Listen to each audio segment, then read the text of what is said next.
7 bercanda yang haram. Berbohong. Rasulullah Shallallahu Alaihi Wasallam melarang kita berbohong, termasuk dalam bercanda. Beliau Shallallahu Alaihi Wasallam bersabda, seorang hamba tidak dikatakan beriman dan sepenuhnya hingga ia meninggalkan berbohong ketika sedang bercanda. Hadis riwayat Ahmad nomor 8276. Rasulullah Shallallahu Alaihi Wasallam bersabda, aku akan menjamin rumah di tepi surga bagi seorang yang meninggalkan perdebatan meskipun benar. Aku juga menjamin rumah di tengah surga bagi seseorang yang meninggalkan kedustaan meskipun bercanda. Hadis riwayat Abu Daud nomor 4800. Kata-kata kotor dan kasar. Islam tidak membenarkan kata-kata kotor dan kasar untuk diucapkan. Dalam bercanda pun setiap muslim harus menghindari hal itu. Rasulullah Shallallahu Alaihi Wasallam bersabda, tidaklah termasuk hamba yang mukmin, yaitu mereka yang selalu mengungkap aib, melaknat, berperangai buruk dan suka menyakiti. Hadis riwayat Tirmidzi nomor 1977. Main fisik. Islam juga tegas melarang perundungan, bullying, menganiaya orang lain seperti memukul, menjambak rambut, mendorong, berteriak, dan segala perbuatan yang membuat orang lain tidak nyaman, tidak bisa dianggap bercanda. Yang demikian adalah bentuk kezaliman. Rasulullah Shallallahu Alaihi Wasallam bersabda, Muslim yang sempurna adalah yang muslim lainnya selamat dari gangguan lidah dan tangannya.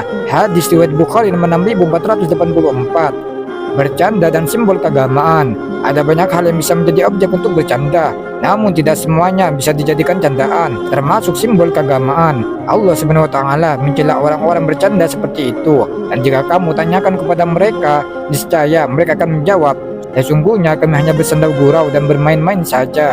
Katakanlah, mengapa kepada Allah Subhanahu wa taala dan ayat-ayatnya serta Rasulnya kamu selalu berolok-olok? Tidak perlu kamu meminta maaf, karena kamu telah kafir setelah beriman. Quran Surah Taubah ayat 65-66. Menghina orang tua. Kita juga tidak boleh bercanda dan menghina orang tua seseorang. Rasulullah Shallallahu Alaihi Wasallam bersabda, di antara dosa-dosa besar adalah seseorang menghina kedua orang tuanya. Para sahabat kemudian bertanya, wahai Rasulullah, bagaimana mungkin seseorang menghina orang tuanya sendiri dan menghina ayah seseorang? Maka yang dihina akan balik menghina ayahnya, dan ketika ia menghina ibu orang lain, maka orang lain itu akan menghina ibunya. Hadis riwayat Muslim nomor 90. Mengagetkan dan menakut-nakuti. Suatu ketika para sahabat pergi bersama Rasulullah Shallallahu Alaihi Wasallam ke suatu tempat. Saat salah seorang dari mereka tertidur, sahabat yang lain lalu mengambil tali yang ada di dekatnya dan menariknya. Sahabat itu seketika kaget dan terbangun. Rasulullah Shallallahu Alaihi Wasallam yang melihat perbuatan mereka bersabda, tidak halal bagi seorang muslim menakuti sesama saudaranya yang muslim. Hadis riwayat Abu Daud nomor 5004. Mengambil barang orang lain. Rasulullah Shallallahu Alaihi Wasallam mengingatkan kita untuk tidak mengambil barang orang lain, walaupun sekedar bercanda. Beliau Shallallahu Alaihi Wasallam bersabda, jangan sekali-kali salah seorang dari kalian mengambil barang milik saudaranya, baik untuk bercanda atau sungguhan. Hadis riwayat Abu Daud nomor 5003. Wallahu a'lam bishawab.